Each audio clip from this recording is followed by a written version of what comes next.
my great pleasure in welcoming the multi-talented Gaby el Ashkar to the stage.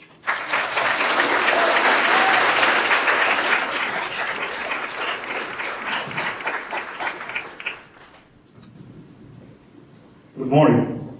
Good morning. Before we begin, I want to thank you all for being here today. I want to thank the Morris family for their passion and efforts, and for allowing me to be this month's speaker on corruption. This parasite that feeds on the colors of all that is beautiful. It might be a theme or a topic for a talk, but for me personally, it's more of a cause, and a chronic one. Corruption has shaped my life and altered my path over and over again. It's even why I'm here today in Ottawa. It has provoked me and provoked my art for longer than I can imagine. And although I can talk about it for hours, for days, I'm going to be brief today. But first, I need to let you know why I do what I do. I grew up in Lebanon's 80s, on the front line, in the middle of an absurd civil war. Chaos was overwhelming. And it was art that helped the child that I was to make sense of things. It was never a later career choice. It was never a desire to create beautiful things, but it was the need to make sense of the ugly. So, and for the most part of my life, everything I created, I destroyed.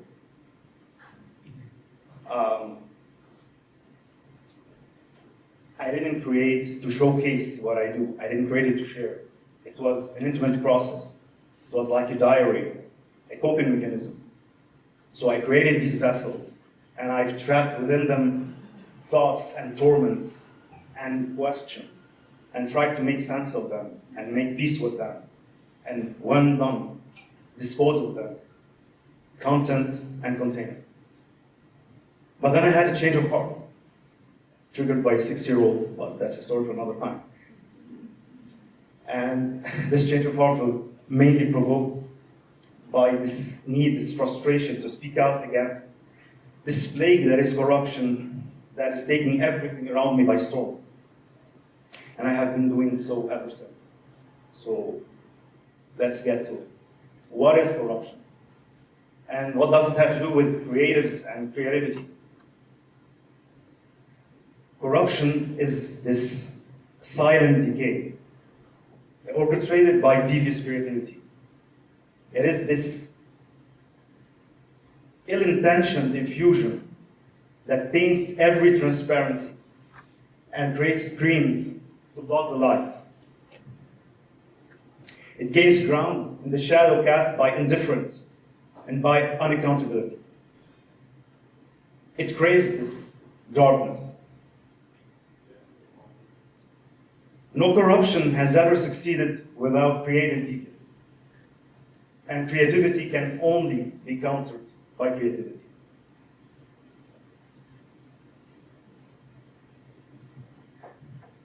The corrupt rely on the same familiar creative and design principles. The concept of proportion, of scale, of facts and events. Manipulation, placement, overlapping layers, masking, and using repetition in order to create this illusion by infusion. The devious creative simultaneously puppeteers rely on distraction, just like magicians on stage. They attract the attention to one point while the actual trick is taking place elsewhere, out of light, out of sight.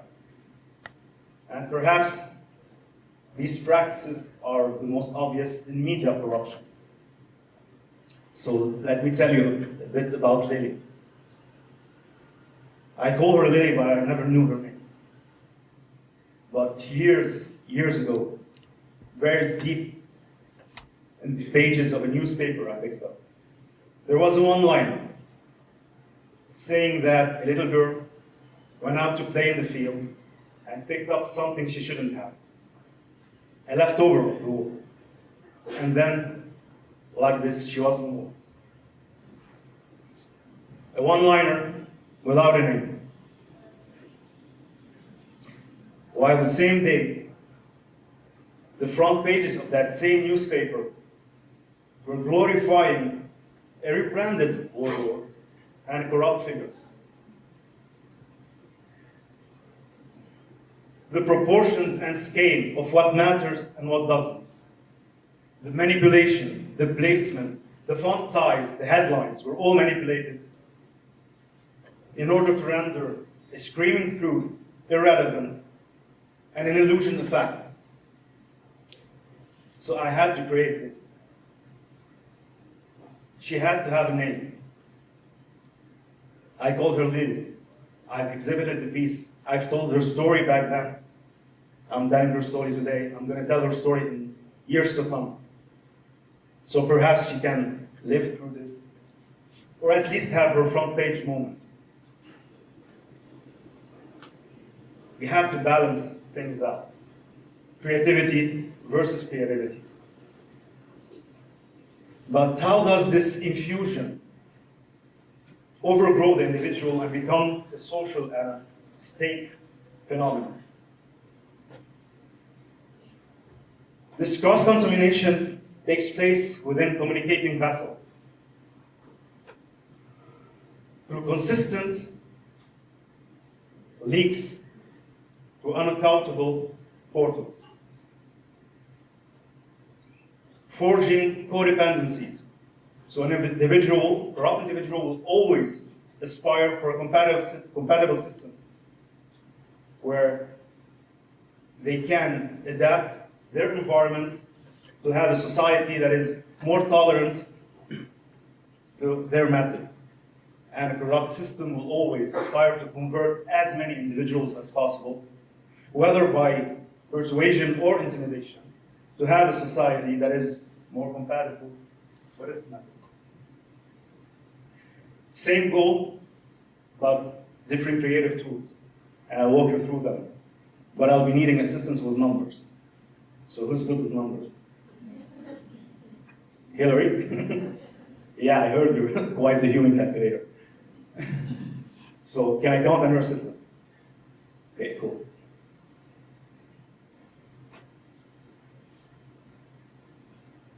The individual tries to convert society by patient repetition, by redefining creativity, where behaviors remain the same while definitions change. To become more tolerable at one point, then become the new normal by transmission. There's a term, Lebanese, with a positive connotation. The term shatar. This term used to mean the capacity to pull something off. But as a compromised society evolved, this term came to mean the capacity to pull something off without being caught. A borrowed positivity for a devious action. Contagion, initially an insult, became a pet name and a term of endearment. You know, that lovable rascal that would do anything to make it through. And Contagion, for example, would await election seasons to sell their vote for the highest bidder, and would do so with a not so shy smile. This endearing labeling enabled such behavior to become such a widespread and public practice that many would factor it in within their budgeting. But above all, it creates this decreasing self-value, this, you know, when you have a price tag attached, you become less proud and you become less inclined to contradict the system. So being a public practice and known and everything, how many were held accountable for things like that? Zero. Thank you, Hillary. That's one aspect of a compromised society. And since art mirrors society, this compromise is reflected within the art scene.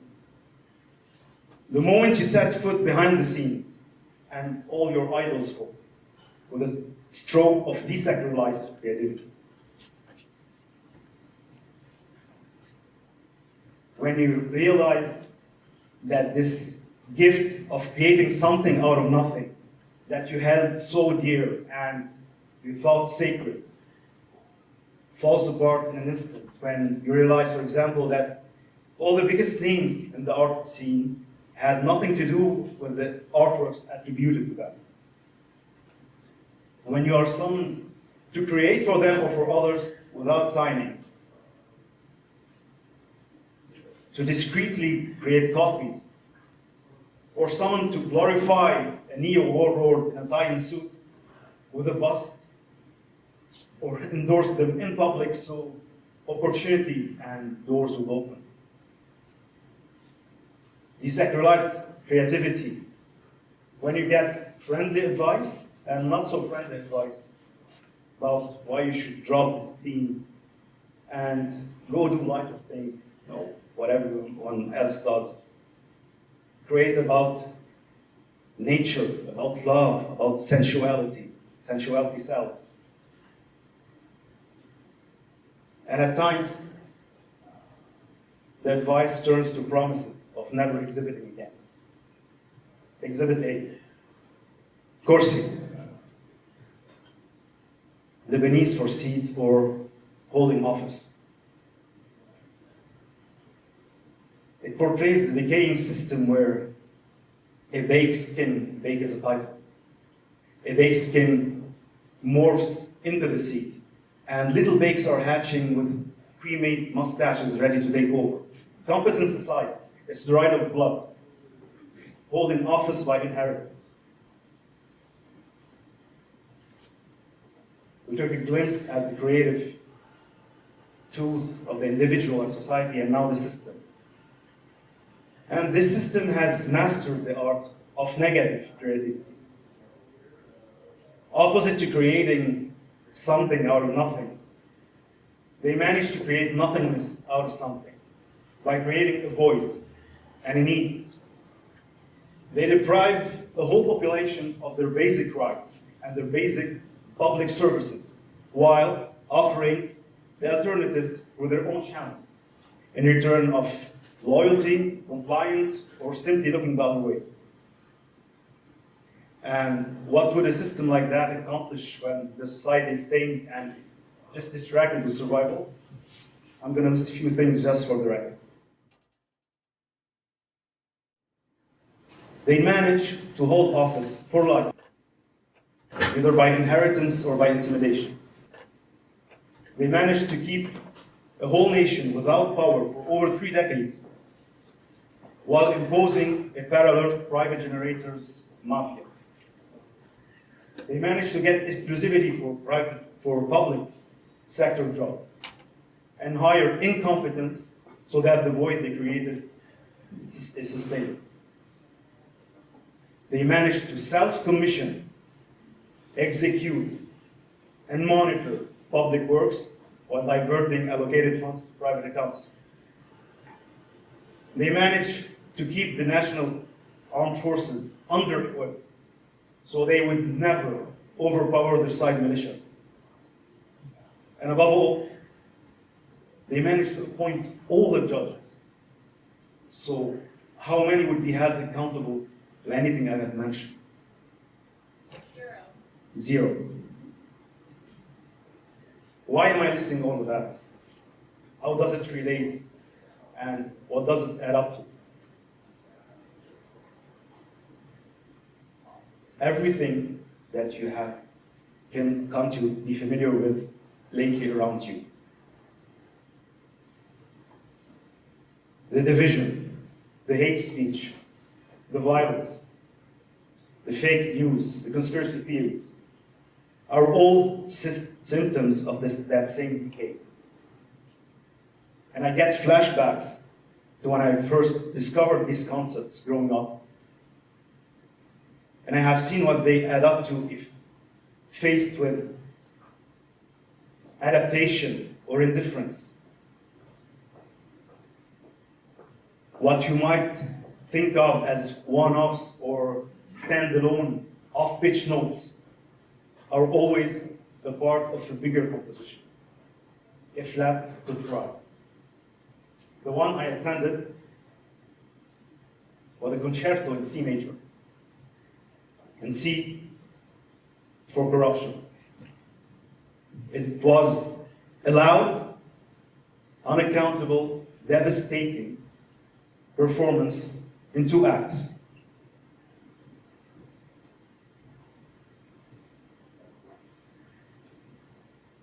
Act 1. A state heist. An elaborate, generation-old scheme to rob a nation out of everything it had. Back at the beginning of the pandemic, when the world stopped and people's savings became their only lifeline. One random morning, one nation, the whole nation, woke up poor. These communicating vessels I've mentioned between system and banks made it in a way that people's savings throughout the years were diverted as credit to the state, and then wasted by incompetence, drained through corrupt channels, smuggled abroad, simply vanished. Everybody's funds became just numbers on statements that you cannot withdraw, and in a currency that is being devaluated by the day. To put things in perspective, if someone had worked for 50 years, for all their life, and they were expecting a retirement pension of, say, $500,000, the equivalent of $500,000, they would be locked out of their asset in 2020, and if ever released now, with the current conversion rate, what was worth $500,000 back then is roughly $7,000 now. A full-fledged state heist. Thus, this reminder back then that all the ground individuals we got to be familiar with, whether all the ground organisms, whether microscopic or humanoid, were malicious by nature. A historical heist, and how many answer for it? A collective guess. 0. And gets worse. Act 2. State murder. Barely a year later, the nation still in shock. A confiscated load of 2,750 tons of ammonium nitrate. And for creative purposes, was held and hidden by the state and its figures. Right in the residential heart of the capital. Exploded. Hundreds of dead, thousands injured. 300,000 souls became homeless in an instant. One of the biggest non-nuclear man-made explosions in history that registered as a seismic event in neighboring countries. A state murder, an event of that magnitude. And how many answered for this? How many were held accountable? And at that point, my expectations are low, your expectations are low. I'm not even referring to justice and trial. How many apologies? How many resignations? How many mea culpas? 0.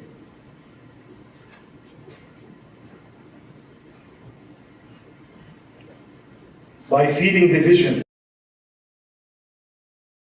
by spreading conspiracy theories, by converting enough codependence, the corrupt system becomes totally immune to accountability. They can do whatever they want, and they know they can get away with it.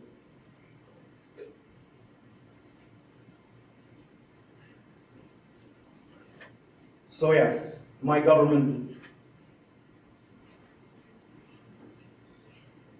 and for many that were familiar with that last sound and the pattern that echoed within it, the instant decision of a voluntary exile was made.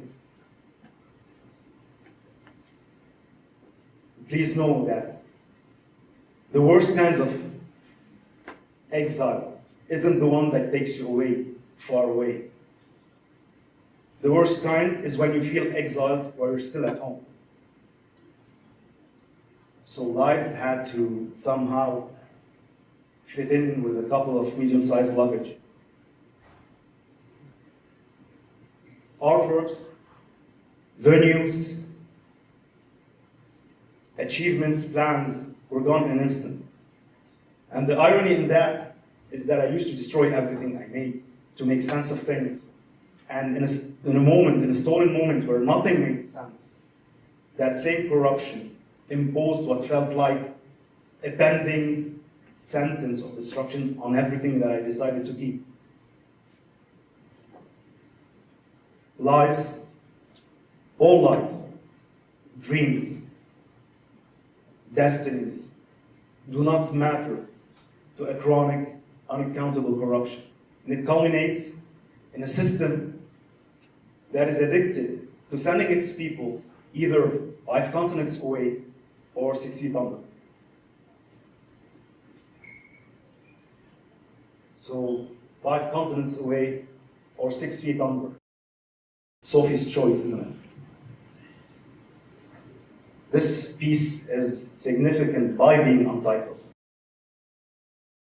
Because all titles are dropped when you are on a crossroad and they are waiting to be rewritten when you eventually make a turn. The plague mask is a reaction to the contaminated land. And this dwarf olive tree that accompanied my creative nights on my desk for years, and weirdly enough, died on me the week of the last. Like if it was running on hope, not on water, not on sunshine. And that base, a brick of the bricks I used to build my atelier. This is home. These are memories, moments, plans, celebrations, family, and friends.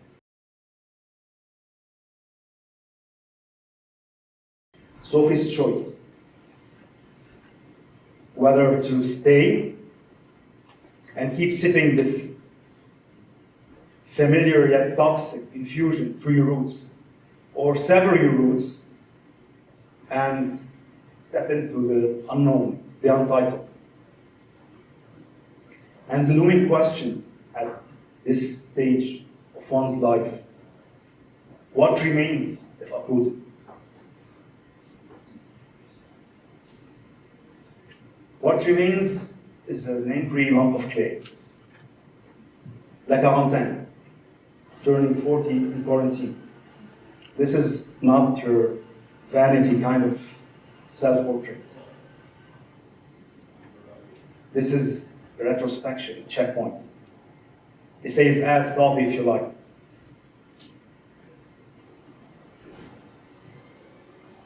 It's that moment when you make a choice and timelines divert.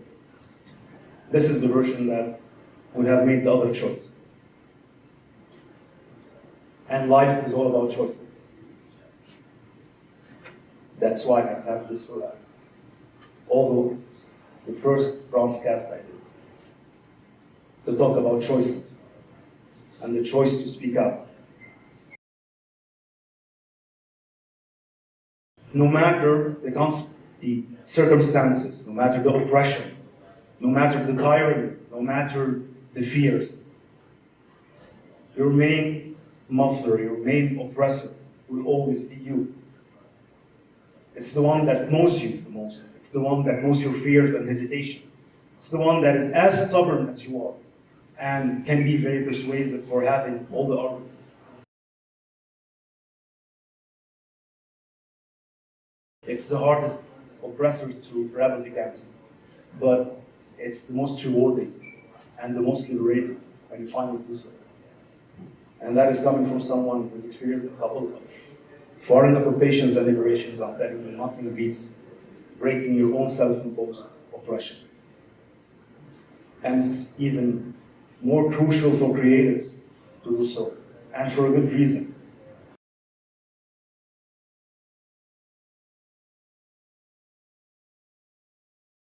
The seed of corruption is the only seed that germinates and flourishes in the total absence of light.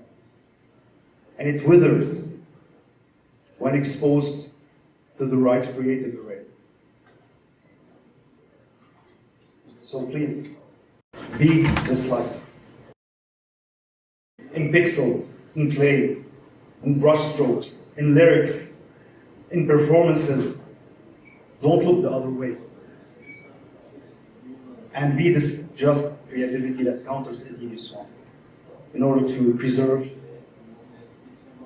the colors of the things you find beautiful and worth fighting for. I want to thank my human calculator back for her help. And what would you say were my chances to have a decent talk without your assistance today? 0. Yeah, I saw that coming. Thank you, everyone.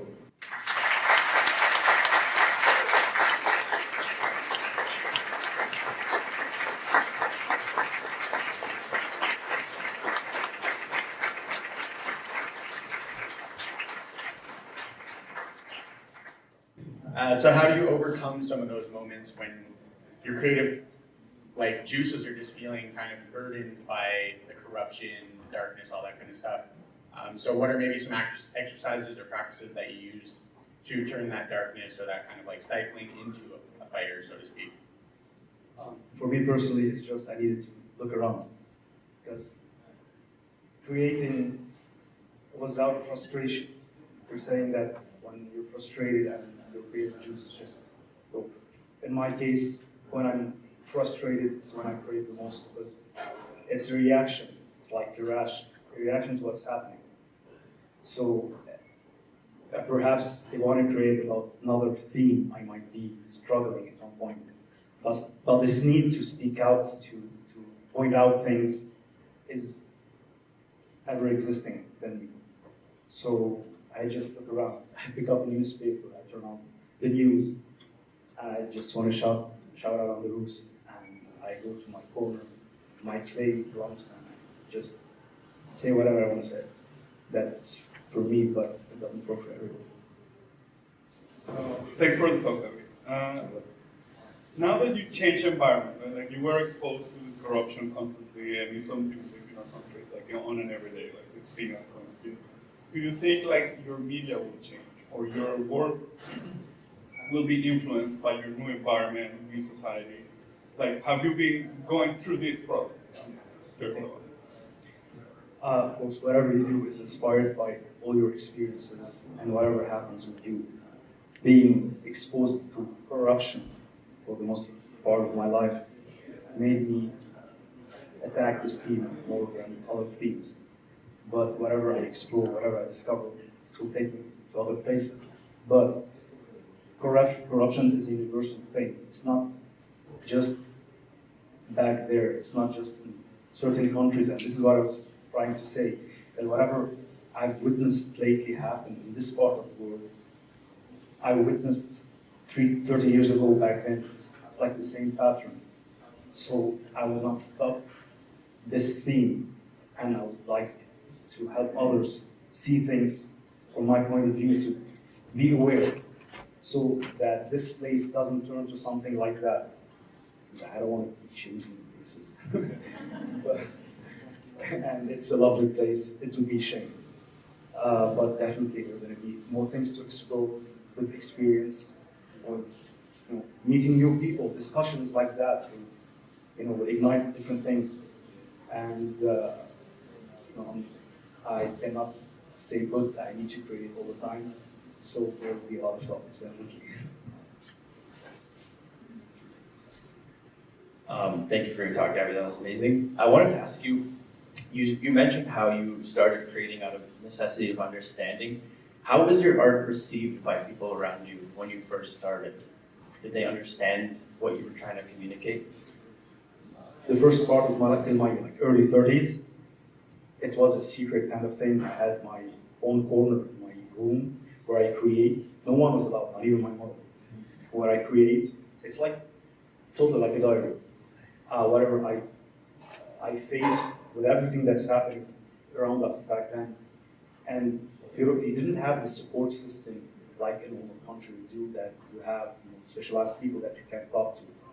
For me, that was my coping mechanism. I had this corner in my room where no one was allowed. I go, I create, and I transform what I created and I destroy. I don't even keep pictures because for me it was against my perception of things to show others or to showcase.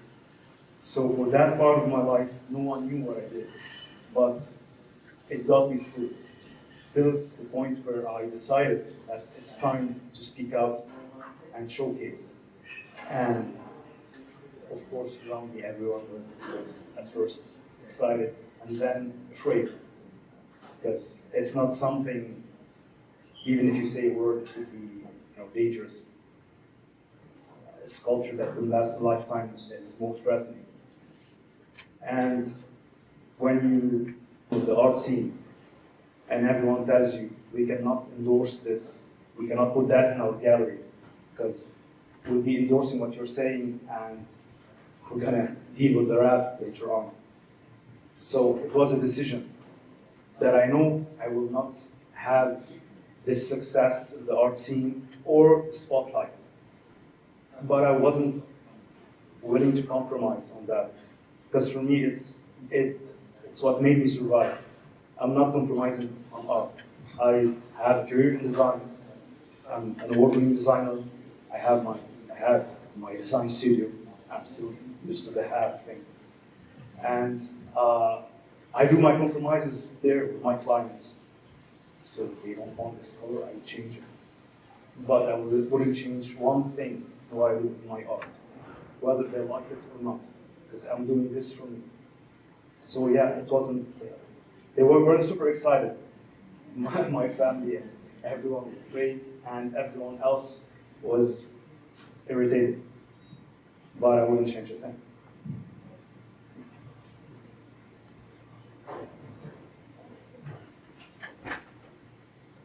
Thank you, first of all. And I'm going to speak for everyone here. Thank you from everyone who's come from a corrupt country to be able to put this in pictures and words. There's a really, as you were talking, I was thinking about this fantastic Nina Simone quote that I'm going to butcher. It's something like, it's the artist's duty to reflect the times or the world. And I'm curious, what does it look like to hold that responsibility while also holding space for, beauty and hope and love and creativity? First of all, I want to point out I'm not an activist. This is not the label I'm going for. I did that because I lived that. And the responsibility I feel is exactly the same if I saw someone crossing the road and the car was going. If I didn't do anything, I know that something bad is going to happen. And I know about it, but I did nothing. And it's the same thing. I know where this is heading, and I have family and friends and loved ones, and I know what they're going to be facing if things stay the same. And I know I wouldn't change much in a place where it becomes the new normal. But as creatives, even if we leave these little ripples, perhaps a generation later, few people would avoid going into this path, or be aware not to go to something like that. It doesn't have to change the world. It just, if you save a few people and you make them see things from different perspective, like we do in art school, they don't teach you anything. Just take your hand and take you to another point, another vantage point where you see things differently. This is what I think is important, because no matter the topic, you cannot reach people with statements and numbers issued by organizations and that. One artwork can do more than this for a whole generation. It could become a cult thing. It could become something that everyone uses and becomes a reference. You will not have a reference, a 200-page statement with numbers, but an artwork becomes a reference. So we have to try. We have to try, because the ones we are facing are very creative, very creative. So we do our part, and the hope that you were talking about, this is why we're doing this. It's not just ranting, because we're hoping. We wouldn't do it if there was no hope. We're hoping for things to stay good, to be better. So we're always going to try. Yeah.